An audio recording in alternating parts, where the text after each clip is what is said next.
ഏകദേശം ഉച്ചയ്ക്ക് 12 മണിയോടുകൂടി പെരളശ്ശേരി ഭാഗത്തുള്ള ബസ് സ്റ്റോപ്പിൽ നിൽക്കുകയായിരുന്നു രാഖി എന്ന സ്ത്രീ. അപ്പോഴാണ് ആ ബസ് സ്റ്റോപ്പിന് സമീപത്തേക്ക് സ്കൂട്ടറിൽ ഒരു വ്യക്തി എത്തിയത്. വെള്ള നിറത്തിലെ സ്കൂട്ടിയിലെത്തിയ അയാൾ ബസ് സ്റ്റോപ്പിൽ നിൽക്കുന്ന സ്ത്രീയുടെ അടുത്തേക്ക് സ്ലോ ചെയ്ത ശേഷം എന്തോ ചോദിച്ചു. ആ സ്ത്രീ ആ ചോദ്യം കൃത്യമായി കേട്ടില്ല.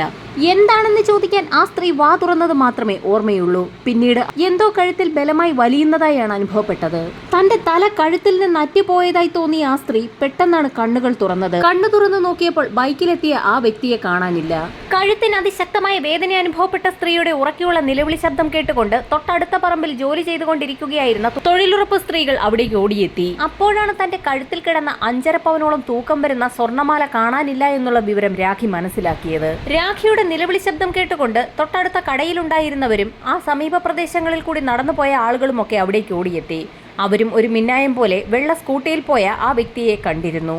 നാട്ടുകാർ വിവരമറിയിച്ചതിനെ തുടർന്ന് തൊട്ടടുത്തുള്ള പോലീസ് സ്റ്റേഷനിൽ നിന്നും ഒരു സംഘം പോലീസുകാർ അവിടേക്ക് എത്തി. കതിരൂർ പോകുന്ന വഴി ഏതെന്ന് ചോദിച്ചുകൊണ്ടായിരുന്നു ആ അപരിചിതൻ സ്കൂട്ടർ നിർത്തിയത്.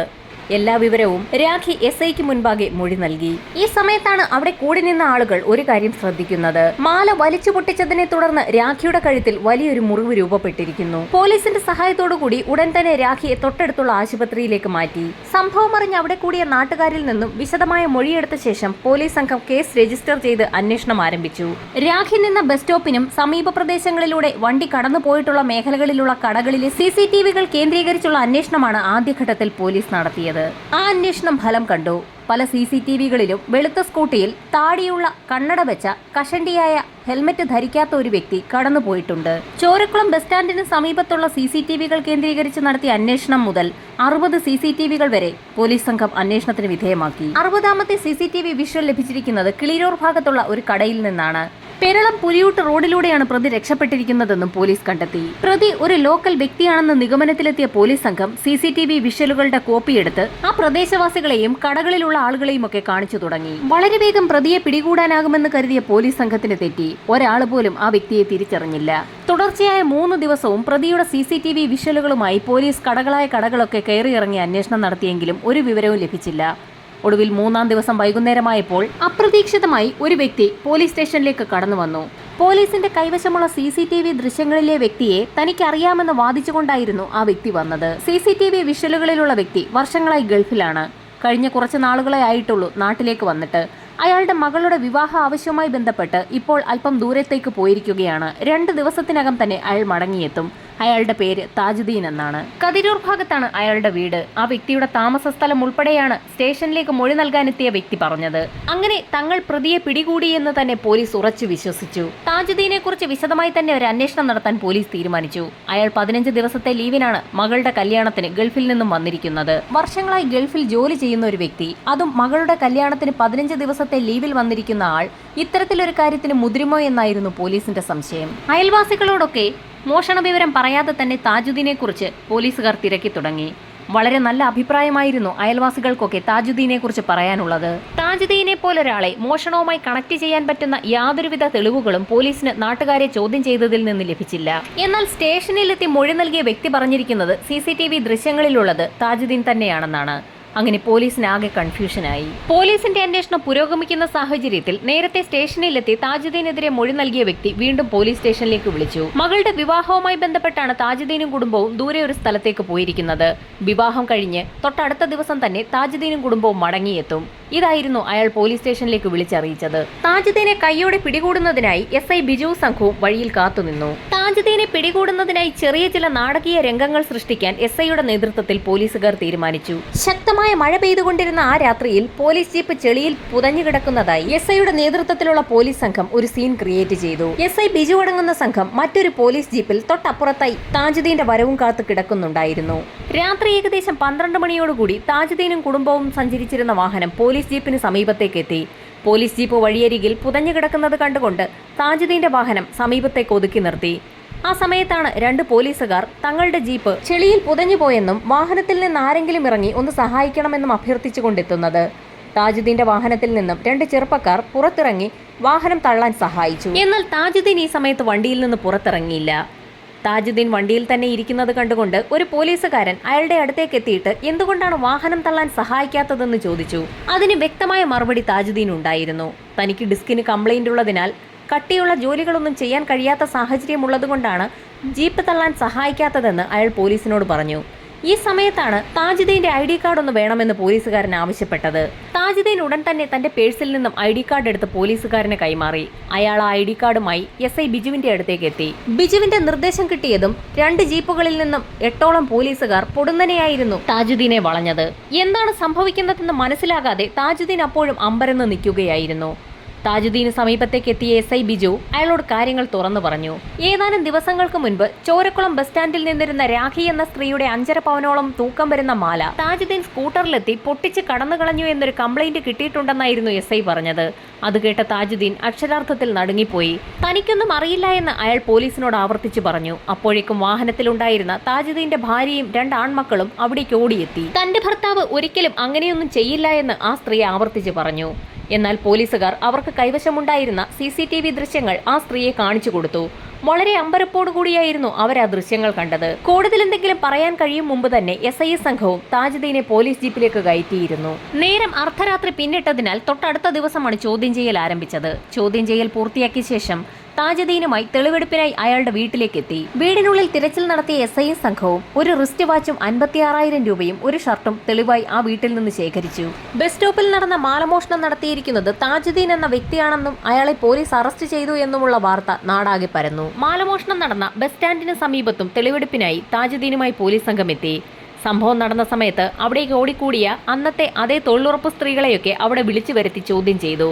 ഏകദേശം താജുദ്ദീനെ പോലെ തന്നെ ഇരിക്കുന്ന ഒരു വ്യക്തി തന്നെയാണെന്ന് മോഷണം നടത്തിയതെന്ന് ആ സ്ത്രീകൾ മൊഴി നൽകി. എന്നാൽ കൂട്ടത്തിൽ ഒരു സ്ത്രീ അന്ന് മോഷണം നടത്തിയ വ്യക്തിക്ക് താജുദ്ദീനേക്കാൾ കുറച്ചുകൂടി തടിയുണ്ടായിരുന്നു എന്ന് മൊഴി നൽകി. എന്നാൽ മുഖം ഏകദേശം താജുദ്ദീന്റേതുപോലെ തന്നെയാണെന്നും അവർ കൂട്ടിച്ചേർത്തു. സംഭവം നടന്ന ദിവസം ചോരക്കുളം ബസ് സ്റ്റോപ്പിന് സമീപത്തുകൂടി വെള്ള സ്കൂട്ടി ഓടിച്ചുകൊണ്ടുപോയത് താജുദ്ദീൻ തന്നെയെന്ന് അവിടെ കൂടിയ ഒട്ടുമിക്ക ആളുകളും പോലീസിന് മൊഴി നൽകി. എന്നാൽ അപ്പോഴും താൻ ഇതൊന്നും ചെയ്തിട്ടില്ല, തനിക്കൊന്നും അറിയില്ല എന്നുള്ള കാര്യത്തിൽ തന്നെ താജുദ്ദീൻ ഉറച്ചു നിന്നു. തെളിവെടുപ്പ് പൂർത്തിയാക്കിയ പോലീസ് സംഘം തിരികെ പോലീസ് സ്റ്റേഷനിൽ മടങ്ങിയെത്തിയപ്പോൾ താജുദ്ദീന്റെ ബന്ധുക്കളൊക്കെ അവിടെ എത്തിയിരുന്നു. മാലമോഷണവുമായി ബന്ധപ്പെട്ടുള്ള പോലീസ് അന്വേഷണം തീർത്തും തെറ്റാണെന്നും തന്റെ ഭർത്താവ് ഈ മോഷണം നടന്നു എന്ന് പറയുന്ന സമയത്ത് മറ്റൊരു സ്ഥലത്തായിരുന്നു എന്നും അതിന് വ്യക്തമായ തെളിവുകൾ തന്റെ പക്കലുണ്ടെന്നും താജുദ്ദീന്റെ ഭാര്യ പോലീസിനോട് പറഞ്ഞു. എന്നാൽ താജുദ്ദീനെ നിരവധി ആളുകൾ തിരിച്ചറിഞ്ഞു എന്നും പോലീസ് അന്വേഷണം വഴിതെറ്റിക്കാനാണ് താജുദ്ദീന്റെ ബന്ധുക്കളുടെ ശ്രമമെന്നുമായിരുന്നു SI സംഘവും ആരോപിച്ചത്. താജുദ്ദീന്റെ കുടുംബം അയാൾ നിരപരാധിയാണെന്ന് തെളിയിക്കുന്ന പല തെളിവുകളും പോലീസിനെ കാണിക്കാൻ ശ്രമിച്ചെങ്കിലും അതൊന്നും പോലീസ് സംഘം കൈക്കൊണ്ടില്ല. അതിന് കാരണം പോലീസ് കളക്ട് ചെയ്ത CCTV ദൃശ്യങ്ങളിലുള്ളത് താജുദ്ദീൻ തന്നെയാണെന്നുള്ള പോലീസിന്റെ ഉറച്ച വിശ്വാസമായിരുന്നു. പ്രതി താജുദ്ദീൻ തന്നെയെന്ന് ഉറപ്പിച്ച പോലീസ് സംഘം തൊട്ടടുത്ത ദിവസം തന്നെ താജുദ്ദീനെ തലശ്ശേരിയിലെ സിവിൽ ആൻഡ് ക്രിമിനൽ കോടതിയിൽ ഹാജരാക്കി. അയാൾക്കെതിരെയുള്ള കുറ്റങ്ങൾ വായിച്ചു കേട്ട ഉടൻ തന്നെ കോടതി താജുദ്ദീനോട് ഒരു കാര്യം ചോദിച്ചു: താങ്കൾ കുറ്റം ചെയ്തിട്ടുണ്ടോ എന്ന്. എന്നാൽ താൻ ഒരു തെറ്റും ചെയ്തിട്ടില്ല എന്ന് താജുദ്ദീൻ ആവർത്തിച്ച് പറഞ്ഞു. അയാളെ 15 ദിവസം റിമാൻഡ് ചെയ്തു. താജുദ്ദീൻ പറയുന്ന കാര്യങ്ങളൊന്നും തന്നെ ആരും ചെവിക്കൊണ്ടില്ല. റിമാൻഡ് കാലാവധിയിൽ ജാമ്യത്തിന് ശ്രമിച്ചെങ്കിലും ജാമ്യം ലഭിച്ചില്ല. താജുദ്ദീന്റെ അറസ്റ്റ് ഗൾഫിലെ അദ്ദേഹത്തിന്റെ ബിസിനസിനെയും കാര്യമായി തന്നെ ബാധിച്ചു. ഇതോടൊപ്പം തന്നെ അയൽക്കാരും ആ കുടുംബത്തെ ആക്ഷേപിച്ചു തുടങ്ങി. അന്ന് എന്താണ് യഥാർത്ഥത്തിൽ സംഭവിച്ചതെന്നറിയുന്നതിനായി താജുദ്ദീനെ ഉറച്ചു വിശ്വസിച്ച അയാളുടെ കുറച്ച് സുഹൃത്തുക്കൾ ജയിലിലെത്തി താജുദ്ദീനെ കണ്ടു. വിശദമായി തന്നെ അന്ന് നടന്ന സംഭവങ്ങളൊക്കെ അന്വേഷിക്കുകയും ചെയ്തു. സംഭവം നടന്ന ദിവസം രാവിലെ മുതൽ അന്ന് വൈകുന്നേരം വരെ ഉണ്ടായ മുഴുവൻ കാര്യങ്ങളും താജുദ്ദീൻ സുഹൃത്തുക്കളോട് പറഞ്ഞു. താജുദ്ദീൻ പറഞ്ഞ കാര്യങ്ങൾ തന്നെയാണ് അദ്ദേഹത്തിന്റെ വീട്ടുകാരും പറഞ്ഞത്. ഇതിൽ നിന്നും താജുദ്ദീന്റെ കാര്യത്തിൽ എന്തോ ചില ഗെയിം നടക്കുന്നുണ്ടെന്ന് തന്നെ സുഹൃത്തുക്കൾക്ക് മനസ്സിലായി. സുഹൃത്തുക്കൾ ഒരു കാര്യം തീരുമാനിച്ചു: സംഭവം നടന്ന ദിവസം താജുദ്ദീൻ എവിടെയൊക്കെ ആയിരുന്നു എന്നുള്ളതിന് വ്യക്തമായ തെളിവുകൾ സംഘടിപ്പിക്കാൻ കഴിഞ്ഞാൽ കോടതിയിൽ ഒരു പക്ഷേ അദ്ദേഹത്തിന് അനുകൂല വിധി നൽകിയേക്കും. താജുദ്ദീൻ പറഞ്ഞതനുസരിച്ച് സംഭവം നടന്ന ദിവസം ഏകദേശം 11:30 മണിയോടുകൂടി അയാൾ കതിരൂരിൽ എത്തിയിട്ടുണ്ട്. അത് ശരിയാണോ എന്നറിയുന്നതിനായി സുഹൃത്തുക്കൾ കതിരൂർ ജംഗ്ഷനിൽ സംഭവം നടന്ന ദിവസം 11:30 മണിക്കുള്ള CCTV ദൃശ്യങ്ങൾ ശേഖരിച്ചു. സമീപത്തുള്ള കടകളിലേക്ക് CCTV ദൃശ്യങ്ങൾ ശേഖരിച്ച സമയത്താണ് വളരെ നിർണായകമായ ഒരു ദൃശ്യം സുഹൃത്തുക്കൾക്ക് ലഭിക്കുന്നത്. മാലമോഷണം നടന്നിരിക്കുന്നത് ചോരക്കുളം ബസ് സ്റ്റോപ്പിലാണ്. ചോരക്കുളം ബസ് സ്റ്റോപ്പും കതിരൂരും തമ്മിൽ ഏകദേശം 9 കിലോമീറ്റർ ദൂരമുണ്ട്. 11:55 കതിരൂർ ജംഗ്ഷനിൽ കാണുന്ന താജുദ്ദീന്റെ ഡ്രസ്സും 12:10 ചോരക്കുളം ബസ് സ്റ്റാൻഡിന് സമീപത്ത് കാണുന്ന കടകളിലെ CCTV ദൃശ്യങ്ങളിൽ കാണുന്ന മോഷ്ടാവിന്റെ ഡ്രസ്സും രണ്ടാണ്. 11:55 കതിരൂർ ജംഗ്ഷനിൽ നിൽക്കുന്ന താജുദ്ദീന് മോഷ്ടാവിന്റെ അതേ ഡ്രസ്സിൽ അതേ വെളുത്ത സ്കൂട്ടിയിൽ എങ്ങനെ പാഞ്ഞാലും 12:10 ചോരക്കുളം ബസ് സ്റ്റോപ്പിന് സമീപം എത്താൻ കഴിയില്ല. സുഹൃത്തുക്കൾക്ക് ആ കാര്യം ഉറപ്പായി. ഈ സമയത്തായിരുന്നു താജുദ്ദീന്റെ ഭാര്യ നിർണായകമായ ഒരു ബാങ്ക് സ്റ്റേറ്റ്മെന്റ് സുഹൃത്തുക്കൾക്ക് കൈമാറുന്നത്. സംഭവം നടന്ന ദിവസം പോലീസ് തെളിവെടുപ്പിനെത്തിയപ്പോൾ വീട്ടിൽ നിന്ന് കണ്ടെത്തിയ 56,000 രൂപ ബാങ്കിൽ നിന്നും താജുദ്ദീൻ തന്നെ പിൻവലിച്ചതാണ്. ബാംഗ്ലൂരിൽ പഠിക്കുന്ന മകന്റെ പഠന ആവശ്യത്തിന് വേണ്ടിയാണ് ബാങ്കിൽ നിന്നും ആ തുക പിൻവലിച്ചത്. ഇതിനു പുറമെ സുഹൃത്തുക്കൾ വളരെ നിർണായകമായ മറ്റൊരു ഡേറ്റ കൂടി കളക്ട് ചെയ്തു. സംഭവം നടന്ന ദിവസത്തെ അതേ സമയത്തെ താജുദ്ദീന്റെ മൊബൈൽ ടവർ ലൊക്കേഷനായിരുന്നു അത്. സംഭവം നടന്ന സമയത്ത് ചോരക്കുളം ബസ് സ്റ്റാൻഡിന് സമീപത്തുള്ള ഒരു മൊബൈൽ ടവർ ലൊക്കേഷനിൽ പോലും താജുദ്ദീൻ ഉണ്ടായിരുന്നില്ല. എങ്കിലും പോലീസുകാർ കാണിച്ച മാലമോഷ്ടാവിന്റെ അന്നത്തെ CCTV വിഷ്വൽസ് എല്ലാം സുഹൃത്തുക്കളും താജുദ്ദീന്റെ ബന്ധുക്കളും ചേർന്ന് ഒന്നുകൂടി കണ്ടുനോക്കി. മോഷണം നടത്തിയ വ്യക്തി കയ്യിൽ ഒരു വള ധരിച്ചിരിക്കുന്നത് അപ്പോഴാണ് സുഹൃത്തുക്കളുടെ ശ്രദ്ധയിൽപ്പെട്ടത്. താജുദ്ദീൻ ജീവിതത്തിൽ ഒരിക്കൽ പോലും അത്തരത്തിലൊരു വള ധരിച്ചിട്ടേയില്ല എന്ന് സുഹൃത്തുക്കൾക്കും ബന്ധുക്കൾക്കും 100% ഉറപ്പായിരുന്നു. അത് മാത്രവുമല്ല, CCTVയിൽ കാണുന്ന വ്യക്തിക്ക് നെറ്റിയിൽ ഒരു വെട്ടുണ്ടായിരുന്നു. താജുദ്ദീന്റെ നെറ്റിയിൽ അങ്ങനെ ഒരു വെട്ടില്ല എന്നും അവർക്ക് വ്യക്തമായി. അത് മാത്രവുമല്ല, വളരെ നിർണായകമായ മറ്റൊരു കാര്യം, അങ്ങനെ ഒരു വെളുത്ത സ്കൂട്ടി താജുദ്ദീൻ ഇല്ല എന്നുള്ളതായിരുന്നു. എന്നാൽ കേസ് അന്വേഷണം നടത്തിയ പോലീസ് ആകട്ടെ അങ്ങനെ ഒരു വെള്ള സ്കൂട്ടി കണ്ടെത്തിയിട്ടുമില്ല.